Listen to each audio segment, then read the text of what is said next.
आपल्या बारनी कधी मनात संकोच ठेवला नाही की हा या जातीचा त्या जातीचा, जातीपातीच्या पुढचा विचार करणारी ही आपला DBA असो की आपला हायकोर्ट बार असोसिएशन, याचं मोठ्या गर्वाने आपल्याला नाव घेता येईल. वडिलांनी म्हटले की नाही, जर तू वकिली केली तर फक्त पैसा कमावशील, परंतु तू जर जज झाला तर बाबासाहेब आंबेडकरांचं जे सामाजिक आणि आर्थिक न्यायाचं स्वप्न आहे त्या स्वप्नाच्या पूर्ततेकरता आपला हातभार लावू शकशील. मला आनंद आहे की डॉक्टर बाबासाहेब आंबेडकरांचं जे आर्थिक आणि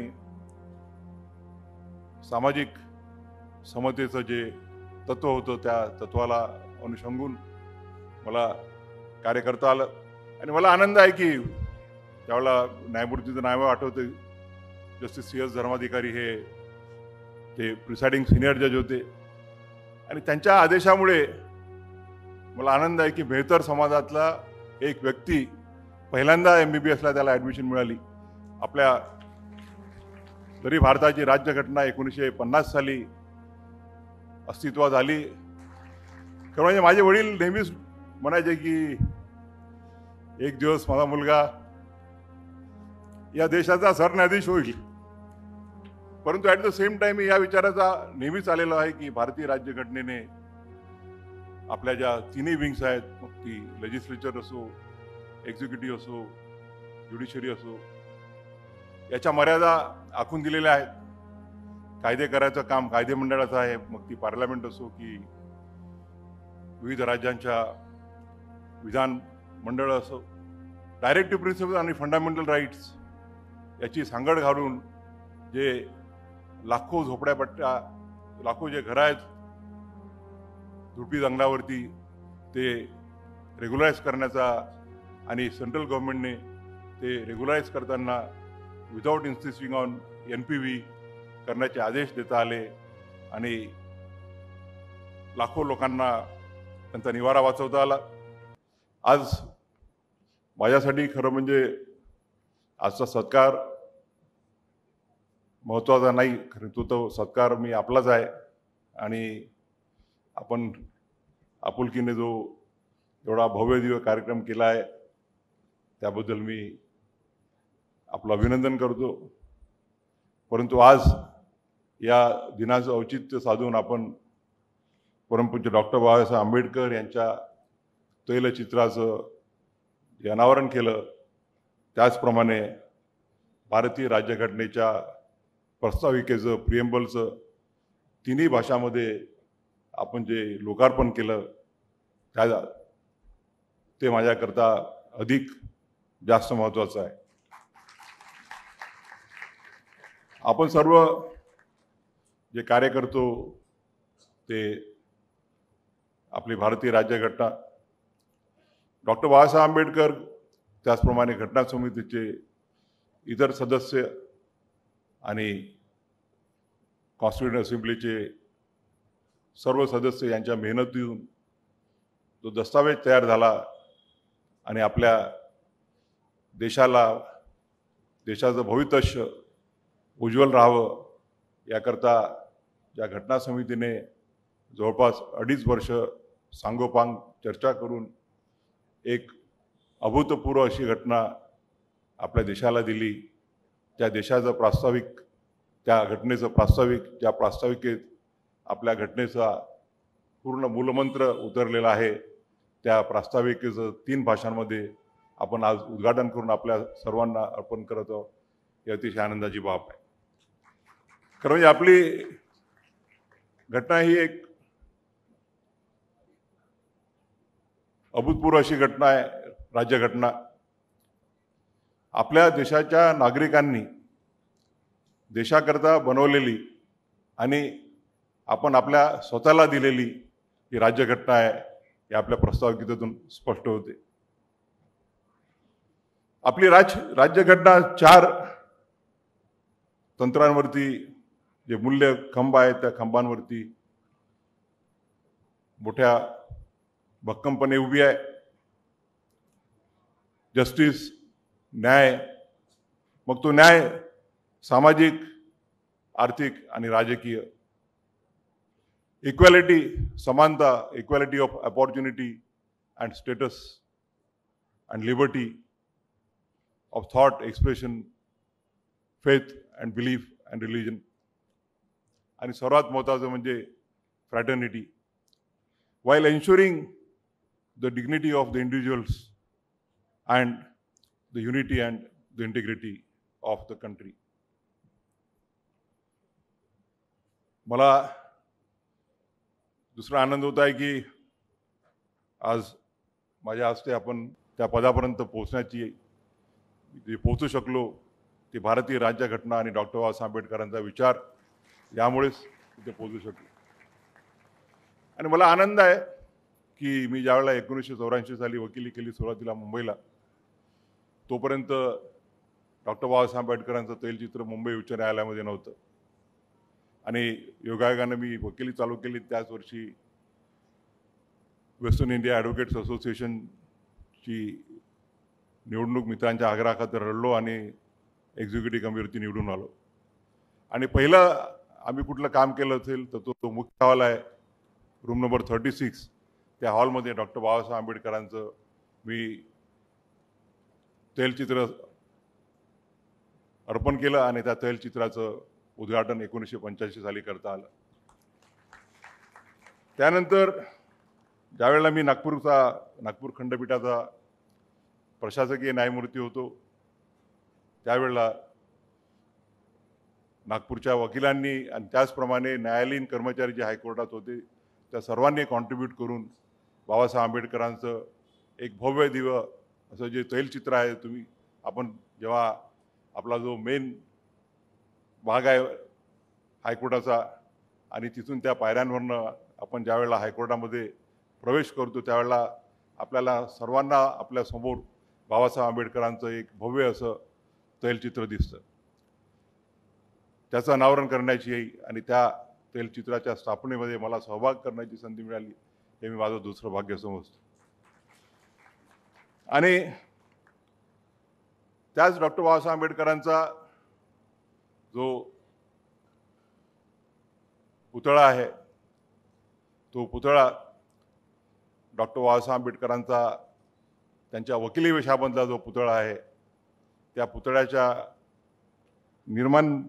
पुतळा निर्माण करण्यामध्ये आणि त्याची सर्वोच्च न्यायालयाच्या प्रांगणामध्ये स्थापना करण्याची जी मला संधी मिळाली, तोही मी एक फार मोठा बहुमान समजतो. ज्या बाबासाहेब आंबेडकरांनी जी अविरत मेहनत केली, त्या मेहनतीमुळे जी भारतीय राज्यघटना तयार झाली, त्या बाबासाहेबांच्या प्रती आपल्या आदर व्यक्त करण्याकरता, आपण संवेदना व्यक्त करण्याकरता, कारण की आपण जे चित्र लावतो तर ते नुसतं एक प्रतिनिधी स्वरूपात असतं. त्या चित्रामधून त्यांचे जे विचार असतात, त्यांचे जे आचार असतात, त्या विचारांची आपल्याला सदैव अशी आठवण राहावी आणि त्या विचारांमधून आपण आपल्या प्रेरणा घेऊन मार्गक्रमण पुढे करत राहावं, हा त्यामध्ये एक उद्देश असतो. आणि त्यामुळे मी खरोखर अभिनंदन करतो रोशन बागडे, मनीष रणदिवे, प्रिन्सिपल डिस्ट्रिक्ट जज दिनेश सुराणा, त्याचप्रमाणे नागपूर जिल्ह्याचे सर्व सन्माननीय न्यायाधीश, त्याचप्रमाणे वकील बंधू आणि भगिनी, की त्यांनी डॉक्टर बाबासाहेब आंबेडकरांची प्रतिमा आणि भारताच्या राज्यघटनेच्या प्रस्ताविकेचं आपण स्थापना केली, त्याबद्दल मी माझ्या वतीने आपल्या सर्वांचं हार्दिक अभिनंदन करतो. मला वाटते खरं म्हणजे जे प्रिॲम्बलचं उद्घाटन करायचं होतं ते अगोदरच मला वाटते वर्षभरापूर्वी किंवा 6 महिन्याच्या 2-4 महिन्याच्या अगोदर तरी करण्याचं ठरलं असावं. काही कारणामुळे ते झालं नाही, कारण की माझ्या नावासमोर मला दिसलं. असो,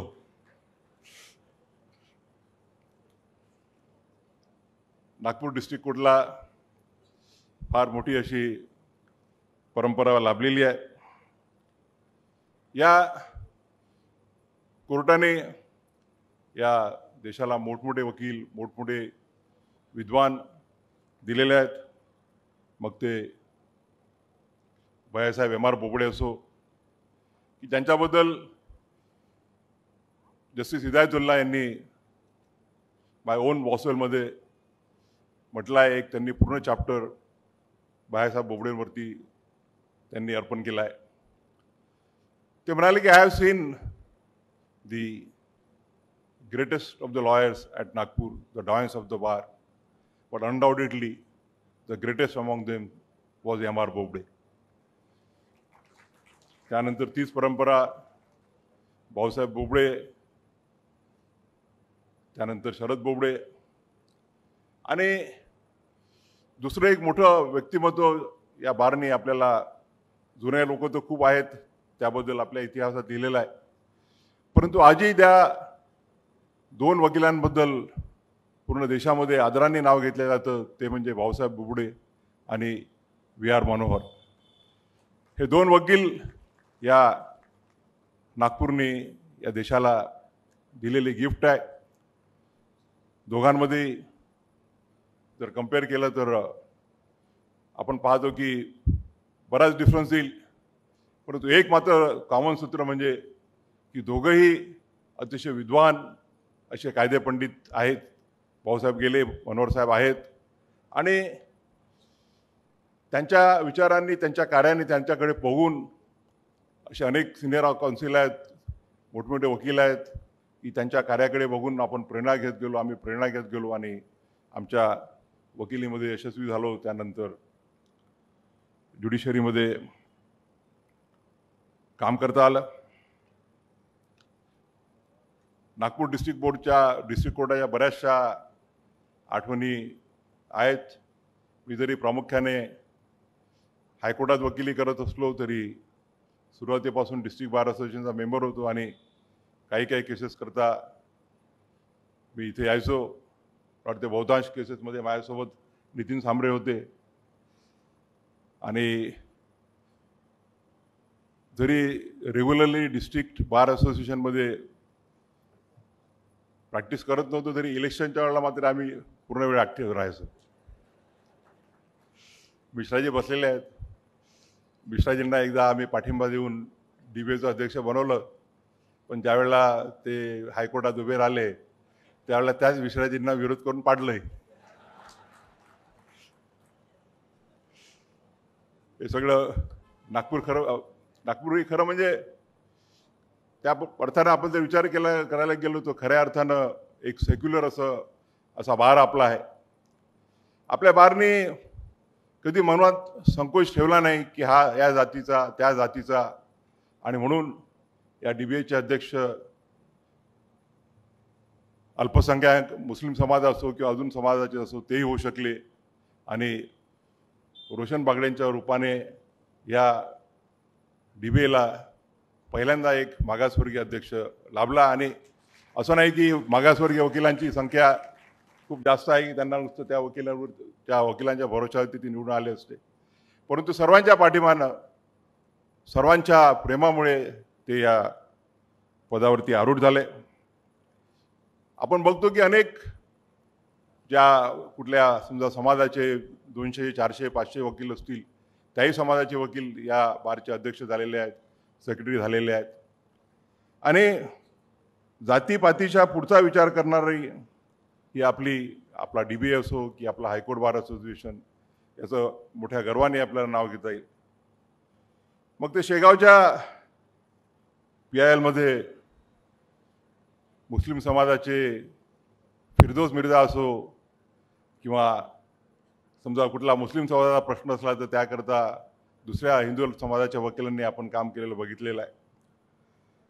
आणि म्हणून मला अतिशय अभिमान आहे की मी या बारचा सदस्य आहे, आणि माझी सर्वोच्च न्यायालयाचा मुख्य न्यायाधीश झाल्यानंतर आपण जे प्रेमाने हा कार्यक्रम करत आहात तो माझ्यासाठी अतिशय आनंदाचा असा क्षण आहे. मला वाटतं हा आता माझा 5वा सत्कार असेल. पहिल्यांदा बार काउन्सिल ऑफ इंडिया, नंतर बार काउन्सिल ऑफ महाराष्ट्र आणि गोवा, मग अमरावती, औरंगाबाद आणि आता नागपूर आणि उद्याचा मला वाटतं बहुतेक शेवटचा असेल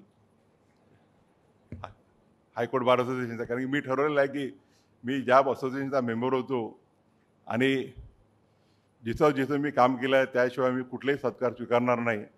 आणि त्यामुळे वेकेशनचा फायदा घेऊन मी इथं आपल्याला भेटायला आपल्या प्रेमाचा वर्षाव स्वीकार करायला आलेलो आहे. खरं म्हणजे आमचे बंधू सर्वोच्च न्यायालयातले दीपंकर दत्ता साहेब यांनी हा एवढा सारा रिसर्च कुठून केला हे समजत नाही मला.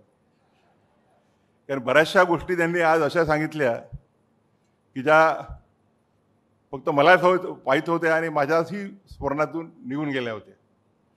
त्यामुळे आज त्या परत जिवंत झाल्या.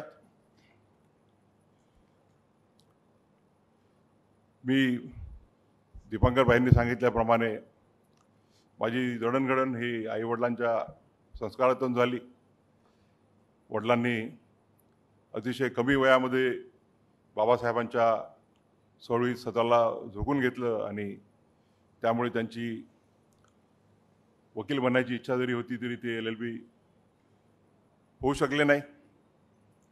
कारण की भूमिहीनांच्या सत्याग्रहामध्ये त्यांची LLBची परीक्षा होती, त्यावेळेला ते जेलमध्ये होते. आणि लहानपणापासून त्यांना समाजाचे प्रश्न सोडवताना गोरगरिबांच्या हिताचं कार्य करताना बघितलं आणि त्याच विचारांची पगडी. आणि डॉक्टर आज ते जरी वकील नव्हते तरी घटनेचे अतिशय सुंदर असे व्यासंग त्यांना होता. घटनेचा सुंदर असा अभ्यास होता आणि कॉन्स्टिट्यूशनवर सुद्धा अतिशय सुंदर असं ते वक्तव्य करू शकायचे. आणि त्यामुळे डॉक्टर बाबासाहेब आंबेडकरांचा विचार हा डॉक्टर बाबासाहेब आंबेडकरांचा एक त्याला आपण म्हणतो की डॉक्टर बाबासाहेब आंबेडकरांच्या विचाराचं लक्ष ठेवून जीवनामध्ये मार्गक्रमण करण्याची प्रेरणा मिळाली. दीपंकरबाईंनी सांगितल्याप्रमाणे लहानपणी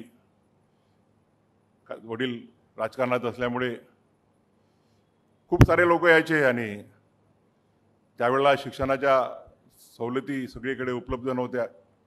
आणि त्यामुळे जे नुसतंच दादांचे भाऊ आणि बहिणी नाही, सख्खे भाऊ बहीण नाही, तर मग चुलत भाऊ, आते भाऊ, मामे भाऊ, मावस भाऊ असे 15-20 लोक एकेका वेळेला शिक्षण घ्यायला तिथे आमचं छोटंखानी घर होतं फैजरपुऱ्याचं.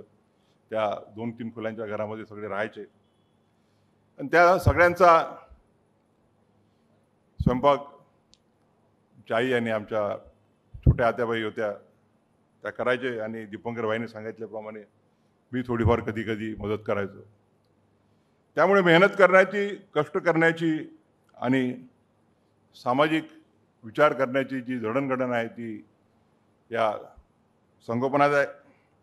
मी जे वकील झालो तेही दादांच्यामुळे. कारण माझी सुरुवातीला वकील बनण्याची इच्छा नव्हती, परंतु त्यांची स्वतः इच्छा वकील बनण्याची असल्यामुळे त्यांनी आग्रह केला आणि जो मी आदेश त्यांचा मानला. आणि त्यानंतर ज्यावेळेला मुंबई उच्च न्यायालयाचा न्यायाधीश बनण्याची संधी आली त्यावेळेला, कारण की नेहमीप्रमाणे नाव आलं की एक वर्ष, 2 वर्ष, 3 वर्ष लागतातच. तो वेटिंग पिरियड थोडा जास्त झाला होता. त्यामुळे मग विचार केला की सुप्रीम कोर्टात जाऊन वकिली करावं. पण वडिलांनी म्हटलं की नाही, जर तू वकिली केली तर फक्त पैसा कमावशील, परंतु तू जर जज झाला तर बाबासाहेब आंबेडकरांचं जे सामाजिक आणि आर्थिक न्यायाचं स्वप्न आहे त्या स्वप्नाच्या पूर्ततेकरता आपला हातभार लावू शकशील. आणि मला आनंद आहे आज की वडिलांचे दोन्ही आदेश मी मानले, वकिली सुरू केली आणि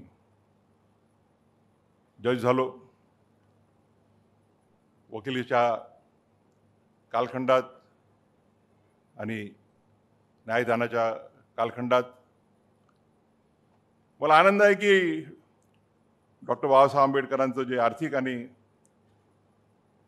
सामाजिक समतेचं जे तत्त्व होतं त्या तत्त्वाला अनुषंगून मला कार्य करता आलं. मग ते वकिलीत असो की न्यायदानात असो.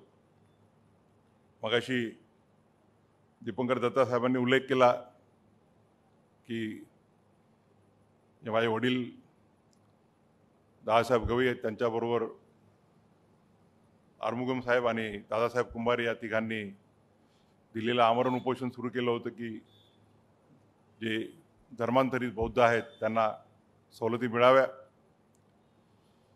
त्या आंदोलनामध्ये मला त्यांच्यासोबत राहण्याची आणि त्या आंदोलनामध्ये एक महत्त्वाची भूमिका आमच्या सुलेखाताई होत्या. त्याचे एक चांगलं तिथे शिकता आलं, काम करता आलं. आणि मगाशी दीपंकर भाईंनी उल्लेख केला एका विद्यार्थ्याच्या ॲडमिशनचा. मी नवीन वकिली चालू केली होती. सुरुवातीला मी मुंबईला होतो. 1985-86चा तो काळ असेल. एक मेहतर समाजाचा विद्यार्थी आला माझ्याकडे, गेलोट नावाचा, आणि त्याला मेडिकल कॉलेजची ॲडमिशन डिनाय करण्यात आली होती. आणि मग ते आम्ही रिट पिटिशन केलं. आणि मला आनंद आहे की त्यावेळेला न्यायमूर्तीचं नाव आठवतं, जस्टिस CS धर्माधिकारी हे ते प्रिसाइडिंग सिनियर जज होते. आणि त्यांच्या आदेशामुळे मला आनंद आहे की मेहतर समाजातला एक व्यक्ती पहिल्यांदा MBBSला त्याला ॲडमिशन मिळाली. आपल्या जरी भारताची राज्यघटना 1950 साली अस्तित्वात आली तरी महाराष्ट्रामध्ये 1950 ते 1985 या सालापर्यंत एकाही मेहतर समाजाच्या, जो इव्हन दलितांमधला दलित समाज आपण समजला जातो, रतलाम म्युन्सिपल काउन्सिलमध्ये त्याबद्दल सुप्रीम कोर्टाने जस्टिस कृष्णा अय्यर यांनी फार मोठे ताशेरे ओढलेले आहेत. त्या समाजाच्या एका मुलाला ॲडमिशन देता आली, याचा जो आनंद आहे तो लाखो रुपये, करोडो रुपये कमावण्यापेक्षा निश्चितच जास्त आहे. असे अनेक प्रसंग आहेत की याचा उल्लेख करता येईल. वेळेवर जास्त सांगणार नाही. 24 नोव्हेंबर नंतर बराच वेळ राहील तर त्यावेळेला लिहिता येतील काही आठवणी. आमचे सगळे अनिल भाऊ वगैरे माझे पक्षकार राहिलेले आहेत. मगाशी त्यांनी उल्लेख केला की एका वडिलांच्या राजकीय मित्राची एक केस केली मी, आणि मग त्यांनी मला हे तर माहीत नाही त्यांना कुठून कळलं. म्हणजे हे फक्त त्यांच्या मला वाटते गुप्तहेर यंत्रणा हे रॉपेक्षा आणि CIA पेक्षा जास्त मजबूत दिसते. CIA, KGB. आता नाव सांगायला हरकत नाही, कारण की आदरणीय दत्ताभाऊ तर मेडिकल कॉलेजची केस होती त्यावेळेला, आणि ते त्यावेळेला महाराष्ट्र शासनाचे मंत्री होते.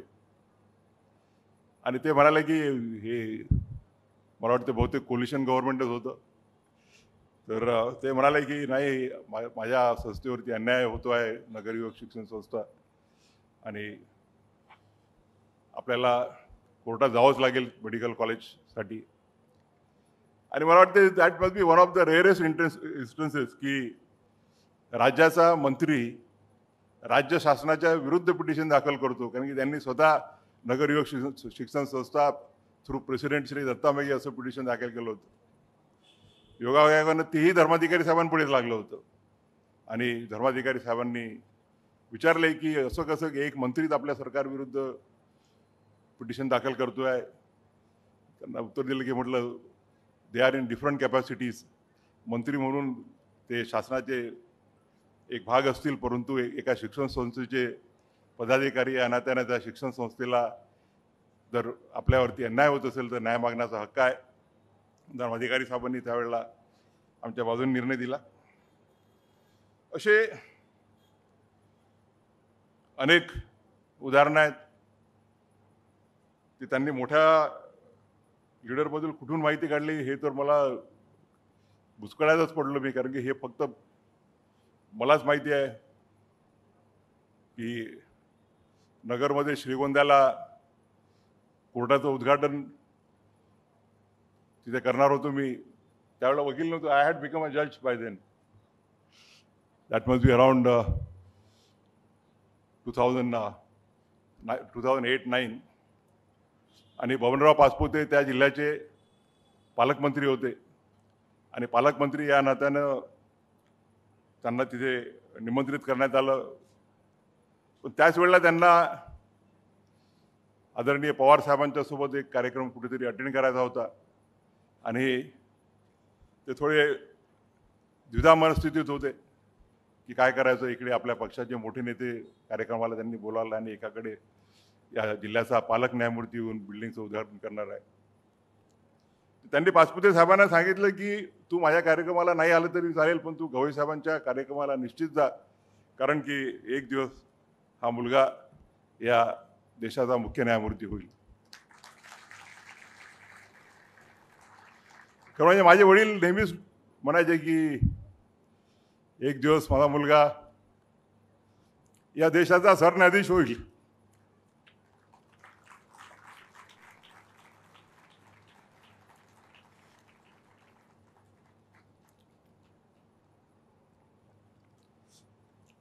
परंतु ते पाहायला मी राहणार नाही आणि 2015 ते गेले.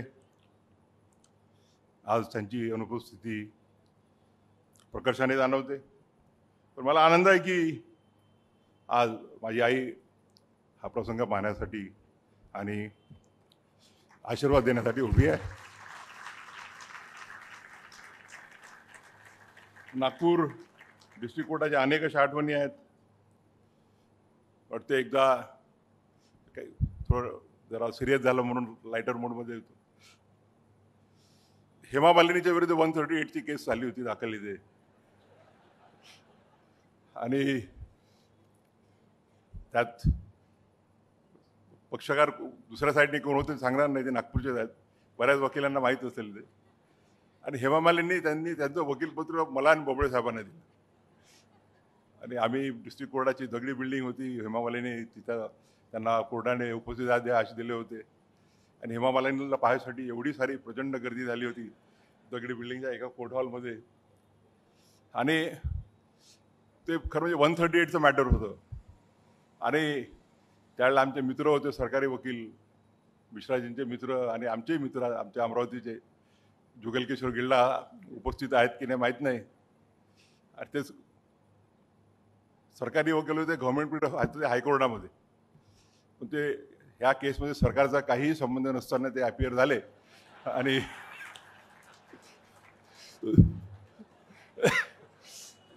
दुसऱ्या दिवशी पेपरमध्ये मोठी बातमी आली की अमुक अमुक ह्याच्यातर्फे एन कुमार हे वकील हजर होते. त्यानंतर हेमा मालिनीतर्फे शरद बोबडे आणि भूषण गवई यांनी काम पाहिले आणि सरकारतर्फे जुगलकिशोर गिल्डा यांनी काम पाहिलं. मी विचारलं गिल्डाजींना पेपरमध्ये वाचून की म्हटलं गिल्डाजी तुम्ही काय पाहिलं या प्रकरणात. गिल्डाजी माझे खूप जवळचे मित्र आहेत, कारण की ज्या वेळेला मी वकिली चालू केली नागपूरला त्यावेळेला माझ्या ओळखीचं मनोहर साहेबांशिवाय आणि भाऊसाहेब बोबडेशिवाय मला तिसरा वकील कोणी ओळखीचा असेल तर तो म्हणजे फक्त जुगलकिशोर गिल्डाच होते. आणि सुरुवातीला ते आणि मी त्यांच्या टेबलावरती बसायचो. नंतर हळूहळू बोबडे साहेबांची ओळख वाढत गेली आणि मग आम्ही ती बार काउन्सिल ऑफ महाराष्ट्राची जी रूम होती त्या रूममध्ये मी शिफ्ट झालो बोबडे साहेबांसोबत तिथे बसायला. आणि आमचा एक फार मोठा ग्रुप होता. बोबडे साहेब होते, त्यानंतर ॲडव्होकेट CS कप्तान होते, आमचे मित्र मुकेश समर्थ आणि अशा बाकी अनेक होते. तर या बारनी ह्या डिस्ट्रिक्ट कोर्टाने मला भरभरून दिलेला आहे. मी या बारचा नेहमीच ऋणी राहील आणि त्या ऋणदायित्वातून मी मुक्त होण्याचा काही प्रश्नच येत नाही. एका फार गाजलेल्या क्रिमिनल मॅटरमध्ये त्यावेळेला मला स्पेशल प्रॉसिक्युटर म्हणून नेमणूक करण्यात आली होती.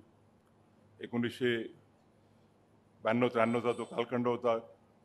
आणि त्या कालखंडामध्ये त्या केसमध्ये मला मी ज्युनियर जरी असलो तरी मोठमोठे दिग्गज वकील, मग ते मनोहर साहेब असो, अविनाश गुप्ता, सोबत धर्माधिकारी हे एका बाजूला होते आणि सरकारच्या तर्फे मी एका बाजूला होतो. असं अनेक शिकण्याचा मोठ्या मोठ्या मॅटर्समध्ये प्रसंग आला.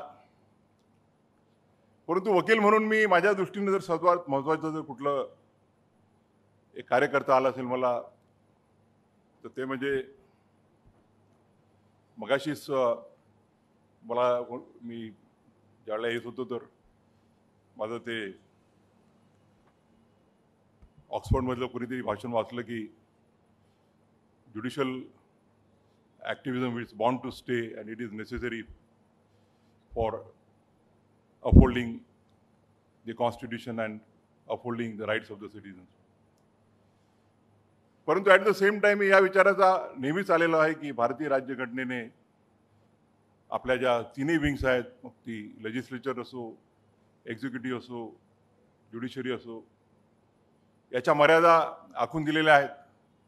कायदे करायचं काम कायदे मंडळाचं आहे, मग ती पार्लमेंट असो की विविध राज्यांच्या विधान मंडळ असो. राज्यघटनेनुसार आणि कायद्यानुसार काम करणं हे एक्झिक्युटिव्हला अपेक्षित असते. आणि जेव्हा कुठले कायदे हे आपल्या पार्लमेंटचे किंवा विधिमंडळाचे अधिकार आहेत त्या अधिकाराच्या बाहेर जाऊन केलेले असतात किंवा कॉन्स्टिट्युशनल प्रिन्सिपल जे आहेत त्या प्रिन्सिपल्सला भेद देणारे असतात, त्यावेळेला ज्युडिशरी स्टेप इन करू शकते. परंतु प्रत्येक बाबीमध्ये ज्युडिशरीने एक्झिक्युटिव्ह आणि लेजिस्लेटिव्ह फील्डमध्ये जर घुसाचा प्रयत्न केला तर मी नेहमीच म्हणत असतो की though judicial activism is bound to stay, it should not be permitted to be converted into judicial adventurism and judicial terrorism. आणि त्यावेळेला मी गव्हर्नमेंट पिरियड होतो, वाटते 2001चा वगैरे कालखंड असेल, आणि जुलैचा वगैरे महिना होता. नागपूर खंडपीठाने ऑर्डर दिली की नागपुरातल्या सगळ्या झोपडपट्ट्या 8 दिवसामध्ये निर्जस्त करण्यात याव्यात. नाव घेणार नाही मी बहीणचं. आणि जर नाही केलं 8 दिवसामध्ये तर collector will be personally held guilty for committing contempt of court. बातमी आल्या आल्या त्यावेळेला आदरणीय विलासराव देशमुख हे महाराष्ट्राचे मुख्यमंत्री होते. मला वाटते अनिल भाऊ सुद्धा बहुतेक त्यावेळेला मंत्री होते. की मला मी जे गव्हर्नमेंट पिरियड झालो होतो या सगळ्यांच्या आग्रहामुळे विलासरावांनी म्हटलं होतं की बा तू या नागपूरचा गव्हर्नमेंट पिरियड हो. आणि त्यावेळेला सुरुवातीला मी खूप काही इच्छुक नव्हतो, पण मी एका अटीवरती झालो की अपॉइंटमेंट करताना अर्ध्या माझ्या राहतील, अर्ध्या तुमच्या राहतील. आणि मला आनंद आहे की त्या अर्ध्यापैकी अनेक जण आज बेंचवरती माझ्यासोबत आहेत. न्यायमूर्ती सांबळे, न्यायमूर्ती किलोर, भारती डांगरे. आणि त्यांचा फोन आला, ते वर्ध्याला बाय इलेक्शनसाठी आले होते की तुम्ही ताबडतोब मला भेटा. मी त्यांना म्हटलं की बाबा प्रोफेशनल एथिक्सप्रमाणे मी तुम्हाला एअरपोर्टला भेटू शकणार नाही. त्यांना फ्लाईट पकडायचं होतं, तर ते म्हणाले मग तुम्ही सतीश चतुर्वेदींच्या घरी या, तिथं आपण चर्चा करू. आणि ते म्हणाले की असं जर ही ऑर्डर जर स्टे नाही झाली तर फार मोठा अन्याय होईल. या पावसाळ्यामध्ये हजारो लाखो गरिबांना बेघर जर केलं तर एक फार मोठा लॉ अँड ऑर्डर सिच्युएशन निर्माण होईल. त्यांना मी म्हटलं की 8 दिवसाचा वेळ आहे. तुमच्या शासकीय रेट टेबिझनप्रमाणे जर आपण चॅलेंज करायला लागलो तर सुप्रीम कोर्टात मिनिमम 15 दिवस लागतील केस दाखल करायसाठी. तर त्यांनी ताबडतोब तिथूनच फोन केला. श्रीनिवासन नावाचे चीफ सेक्रेटरी होते की ताबडतोब GR काढा की the government has decided to challenge this order before the Supreme Court and the Supreme Court to take all decisions regarding the matter to be filed before the Supreme Court, Shri Bhushan Gavai government period has been authorized. दुसऱ्या दिवशी सकाळच्या फ्लाईटनी मी गेलो आणि दिवसरात्र आम्ही मेहनत करून SLP तयार केला, दाखल केला आणि 8 दिवसाच्या कालखंड संपण्याच्या अगोदर त्या ऑर्डरला स्टे मिळाला. आणि त्यामुळे लाखो हजारो लोक बेघर राहणार होते, त्यांचे घरं वाचले, त्यांच्या डोक्यावरचा निवारा, त्यांचं शेल्टर वाचवता आलं. यात खरोखर मला अतिशय आनंद आहे. हळूहळू मग सुप्रीम कोर्टामध्ये ते मॅटर झालंच असताना सुप्रीम कोर्टाने स्कीम दाखल करायचे आदेश दिले आणि त्या स्कीमनुसार रेग्युलरायझेशन, मग त्या कच्च्या झोपड्या कशा रेग्युलराइज करता येतील. आणि नुकतंच म्हणजे मी ज्यावेळेला सर्वोच्च न्यायालयाचा मुख्य न्यायाधीश म्हणून कार्यभार स्वीकारला तर विदर्भाचा एक फार मोठा प्रश्न अनेक वर्षापासून, जवळपास 40-50 वर्षापासून प्रलंबित होता, तो म्हणजे झोपडी जंगलाचा. नागपूरचा हायकोर्ट अनेक झोपडपट्ट्या, अनेक इरिगेशन डॅम्स हे झोपडी जंगलावरती उभे आहेत. आणि 1996चं TN गोदावरनमची 1296 जर आपण ऑर्डर, त्या ऑर्डरला जर स्ट्रिक्टमध्ये जर कंप्लाय करायची पाळी आली असती तर ह्या सगळ्या झोपडपट्ट्या गेल्या असत्या, डॅम्स अफेक्ट झाले असते, शाळा, कॉलेजेस. आणि म्हणून त्या जजमेंटमध्ये डायरेक्टिव्ह प्रिन्सिपल आणि फंडामेंटल राईट्स याची सांगड घालून जे लाखो झोपड्यापट्ट्या, लाखो जे घरं आहेत झोपडी जंगलावरती, ते रेग्युलाइज करण्याचा आणि सेंट्रल गव्हर्नमेंटने ते रेग्युलाइज करताना विदाउट इन्सिस्टिंग ऑन NPV करण्याचे आदेश देता आले आणि लाखो लोकांना त्यांचा निवारा वाचवता आला. त्याचप्रमाणे अनेक लोकांना या आपल्या भारतीय राज्यघटनेचं डिस्ट्रीब्युटिव्ह जस्टिसचं जे मूल्य आहे त्या मूल्यानुसार अनेक लोकांना शेतीसाठी त्या जमिनी अलॉट करण्यात आल्या होत्या. आणि या जजमेंटमुळे त्या हजारो लाखो शेतकऱ्यांना त्यांचा जो राईट टू लाईव्हलीहूड आहे तो वाचवता आला. याचाही मला अतिशय आनंद आहे. अनेक अशा ऑर्डर्स आहेत, उद्यासाठी काही ठेवावं लागेल, कारण की बरेचसे लोक तर कॉमन राहतीलच. 35 मिनिटं झाले आहेत. आज बागडे साहेबांनी उल्लेख केला फायलिंगचा वगैरे. निश्चितच आम्ही अभ्यास करून योग्य तो निर्णय घेऊ, याच्याकडून बॅलन्स साधला जाईल. मगाशी त्यांनी उल्लेख केला ओल्ड हायकोर्टची बिल्डिंग ही डिस्ट्रिक्ट कोर्टाकरता किंवा बाकी कोर्ट कॉम्प्लेक्स करण्याकरता देण्यात यावी. मला वाटते की 2019च्या नंतर मला तो अधिकार राहिलेला नाही. त्यांनी खरं म्हणजे फार पूर्वीपासूनच करायला पाहिजे. ते तुमचं पार्किंग वगैरे आहे ते माझ्याच ऑर्डरमुळे आहे.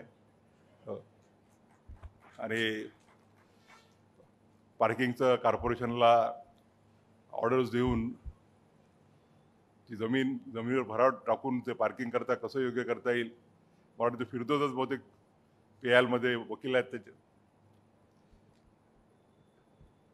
मी डायरेक्ट बोलणार नाही, पण मला वाटते पब्लिक इंटरेस्ट लिटिगेशनचा जो उपयोग नागपूर खंडपीठाने केलेला आहे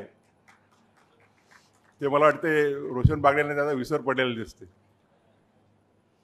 आपल्या हायकोर्टाची डिस्ट्रिक्ट कोर्टाची जी बिल्डिंग असेल त्याकरताही पण पहिल्यांदा असं झालं की कोर्टाची बिल्डिंग असताना जजेसची आणि वकिलांची संयुक्त अशी कमिटी नेमण्यात आली. आमचे आपले उदय डबले, नितीन तेलगोटे, पारिजात पांडे वगैरे हे त्या कमिटीवरती ते सहभागी होते आणि बिल्डिंगचं प्लॅन करतानाच त्यामध्ये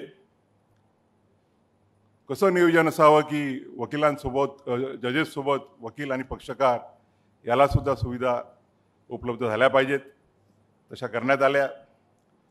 मी मगाशी चांदूरकर साहेबांनी सांगितल्याप्रमाणे भूमिपूजनही माझ्या हस्ते झालं. त्यानंतर उद्घाटन करण्याची संधी मला मिळाली आणि दोन्ही कार्यक्रमाला पहिल्यांदा ज्यावेळेला मी भूमिपूजन केलं त्यावेळेला गार्डियन जज अतुल चांदूरकर होते आणि ज्युनियर गार्डियन जज होते आणि ज्यावेळेला माझ्या हस्ते उद्घाटन झालं त्यावेळेला ते सिनियर गार्डियन जज होते. त्यावेळेला दोन्ही कार्यक्रमाला ते आम्ही सोबत होतो. तिसरा कॉमन फॅक्टर म्हणजे देवेंद्रजी फडणवीस पहिल्या कार्यक्रमाला ते मुख्यमंत्री म्हणून उपस्थित होते, दुसऱ्या कार्यक्रमाला उपमुख्यमंत्री म्हणून उपस्थित होते आणि आता उद्या परवा जे कार्यक्रम करणार आहोत नागपूर लॉ युनिव्हर्सिटीचाही उल्लेख करावा लागेल. 2017 पासनं चव्हाण साहेबांनी आणि आम्ही प्रचंड अशी मेहनत घेऊन नागपूर लॉ युनिव्हर्सिटी कशी चांगल्या रीतीनं उभी करता येईल त्या दृष्टीनं प्रयत्न केले. सुप्रीम कोर्टात गेल्यावर सुद्धा मी त्याचा पाठ राहिलो. त्यानंतर मग नदीच्या कालखंडाची जबाबदारी सांबरे साहेबांवरती आणि किलोर साहेबांवरती टाकली. असे अनेक प्रश्न आहे की जे PILच्या माध्यमातून सोडवले गेले. मला आठवतं एकदा मी मुंबईला व्हिजिटिंग जज म्हणून गेलो होतो आणि जस्टिस देवधर हे नागपूरला आले होते आणि त्यांनी पाहिलं की ह्या हायकोर्ट बार असोसिएशनच्या PILमध्ये काय राहिलेलं आहे.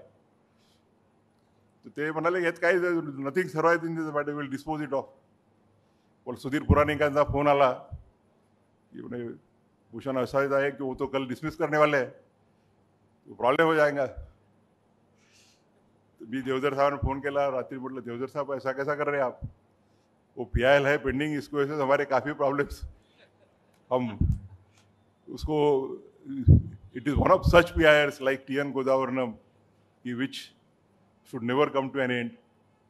आणि अनेक असे सांबरे साहेब गव्हर्नमेंट लीडर होते, त्यानंतर भारती डांगरे गव्हर्नमेंट लीडर होते. मला वाटतं भारती डांगरे पोहोचू शकला नाहीत आणि ज्यावेळेला मी PIL बेंच हेड करत होतो त्यावेळेला त्यांना बऱ्याच वेळेला त्यावेळेला सरकारच्या तर्फे ते प्रतिनिधित्व करायचे, तर बऱ्याचदा प्रसाद मिळालेला आहे. त्यानंतर नागपूर खंडपीठाने ती परंपरा पुढे ठेवली. ज्यावेळेला आमचे मित्र आमचे अमरावतीकर सुनील भाऊ चुकरे हे कोविडच्या काळात PIL ज्युरिडिक्शन हाताळत होते. त्यांनी अतिशय सुरुवातीच्या काळामध्ये आपल्या नागपूरला पूर्ण देशामध्ये अभिमान वाटाव्या अशा ऑर्डर्स केल्या आणि PILचा चांगल्या रीतीनं या भागाच्या डेव्हलपमेंट करता उपयोग करून घेतला. त्यानंतर सांबरे साहेबांनी मागच्या 1-2 वर्षात बऱ्याचशा आम्ही पेपरमध्ये वाचायचो, कारण की मी लोकमत आणि हितवाद हे अजूनही रेग्युलरली वाचतो दिल्लीला. ते संधी रोशन बागडेंनी बऱ्याच म्हणजे माझ्या काळात शुक्रींच्या काळात अननेसरी डिले केलं. पण तुम्ही काळजी करू नका, यानंतर ज्यांच्याकडे PIL ज्युरिडिक्शन राहणार आहे ते तर जनमंचचे प्रणेते आहेत.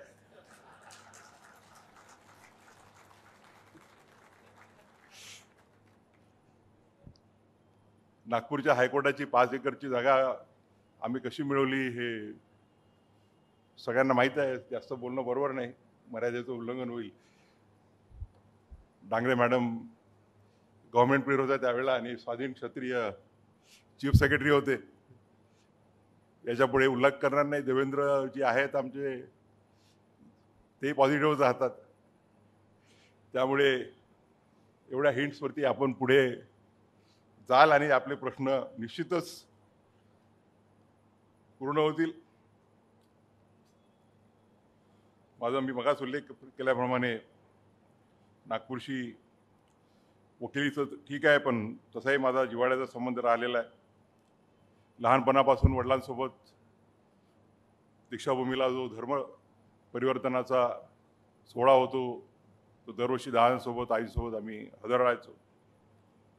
आणि आज जे दीक्षाभूमीवरती स्मारक उभं आहे त्या स्मारकाच्या उभारणीमध्ये माझे वडील दादासाहेब गवई, त्याचप्रमाणे त्यांचे इतर जे सहकारी होते दादासाहेब कुंभारे, फुलझेले, घनार यांचं कॉन्ट्रीब्युशन राहिलेलं आहे. आणि त्यामुळे या देशातल्या आंबेडकरी चळवळीचे संबंधित जे लोक आहेत, बाबासाहेब आंबेडकरांना जे मानणारे आहेत, त्यांच्यासाठी दीक्षाभूमी ही एक पावनभूमी आहे आणि त्याला तर आता महाराष्ट्र शासनाने एक तीर्थस्वरूपाचं स्वरूप दिलेलं आहे. या प्रसंगी मी फक्त एवढंच सांगू इच्छितो, मगाशी उल्लेख केला आमच्या प्रसन्न वराडेजींनी. प्रसन्न वराडे मराठीत बोलल्यावरती बाकीच्यांना थोडं दत्तासाहेबांनी सांगितल्याप्रमाणे थोडं कठीणच होतं, कारण की कालच आम्ही औरंगाबादला त्यांच्या आग्रहानुसार विधिज्ञ मराठी साहित्य संमेलनाच्या लोगोचं उद्घाटन केलं. वराडे साहेब माझ्या बऱ्याच दिवसापासून मागे लागले होते की तुम्ही ते विधी साहित्याचं उद्घाटन करायला या. म्हटलं माझा साहित्याचा काही संबंध नाही. खरं अर्थानं जर साहित्य संमेलनाचं वकिलांच्या उद्घाटन करण्यासाठी जर कोणी योग्य व्यक्ती असेल तर ते म्हणजे वराडे साहेबांशिवाय कोणी राहू शकत नाही. कारण की तुकारामाचे, ज्ञानेश्वराचे अभंग आणि संत साहित्य, संत वाङ्मय, मोठमोठ्या लेखकांचे पुस्तकं ह्या त्यांचा जो सांगोपांग अभ्यास आहे, परंतु त्यांच्या आग्रहाखातर मी काल उद्घाटन केलं आणि संमेलनाला तर ते राहतीलच पूर्ण वेळ, कारण की ते अजूनही मराठी साहित्य संमेलन वगैरे अटेंड करतात. आज या प्रसंगी आपल्याला सर्वांना माहीत आहे की वकिलीमध्ये आणि ज्यावेळेला आपण न्यायात आणायचं काम करतो ते एक सतीचं वाण असतं, ज्याला म्हणतो आपण की ज्याला रामधनुष्य पेलण्यासारखं. आणि त्या याच्यामध्ये साहजिकच कुटुंबाची थोडी दुर्लक्ष होतं. आणि या प्रसंगी निश्चित उल्लेख करू इच्छेल माझी धर्मपत्नी डॉक्टर तेजस्विनी गवई आणि माझे मुलं करिश्मा आणि ज्योतिरादित्य. आपण या व्यवसायात बिझी असल्यामुळे मुलांकडे जास्त लक्ष देता येत नाही. 24 नोव्हेंबर नंतर भरपूर वेळ राहणार आहे आणि या प्रसंगी मी सर्वांचं या 40 वर्षाच्या वाटचालीमध्ये ज्यांचं डायरेक्टली किंवा इनडायरेक्टली सहकार्य लाभलेलं आहे त्या सर्वांचा उल्लेख करतो समजतो. वकिलीमध्ये ज्या ज्येष्ठांकडून शिकता आलं किंवा ज्या आपल्या ज्युनियर्स लॉयर्सकडून जे त्यांच्यासोबत त्यांच्या मेहनतीवरती आपल्याला आर्ग्यू करायला मिळालं, कारण की त्या सर्वांचा, त्याचप्रमाणे ज्यांच्यासोबत मी बेंचवरती काम केलं ते सर्वजण बघतात. चांदूरकर साहेबही माझ्यासोबत वाटते 2 किंवा 3 रोस्टर असतील. प्रसन्न वराडे 2 रोस्टर होते. सांबरे साहेब फार कमी काळाकरता होते. मुंबईला अनेक जणांसोबत बसलो मी. काल उल्लेख केला मी, पहिला माझा डिव्हिजन बेंच संजय गंगापूरवाला यांच्यासोबत होतं. सुप्रीम कोर्टातही अनेक सिनियरसोबत बसण्याची संधी मिळाली, शिकण्याची संधी मिळाली आणि सिनियर जज झाल्यानंतर बऱ्याच ज्युनियर जजेसचं सहकार्य मिळालं. त्या सर्वांच्या सहकाराच्या विना माझे लॉ क्लर्क्स उपस्थित आहेत आज 4 आम्ही ज्या शुक्रवारी आणि सोमवारी 60-60, 70-70 केसेस वाचतो ते फक्त लॉ क्लर्कच्या भरोशावरच आम्ही करू शकतो. त्यात त्यांची सगळ्यांची मेहनत असते. संपूर्ण स्टाफ, मग तो हायकोर्टाचा असो, सुप्रीम कोर्टाचा असो, स्टेनोग्राफर्स, बाकी पर्सनल स्टाफ, यांच्या सर्वांच्या मदतीशिवाय यशाचा कळस गाठणं हे कठीण असतं. त्या सर्वांप्रती कृतज्ञता व्यक्त करणं आणि आपले आभार तर मी मानणार नाहीच. बार काउन्सिल आहे, माझ्या वाटचालीत बार काउन्सिलचाही चांगला, की भाषणं वगैरे जे द्यायला लागलो मी, पहिले काही खूप भाषणं द्यायचो नाही.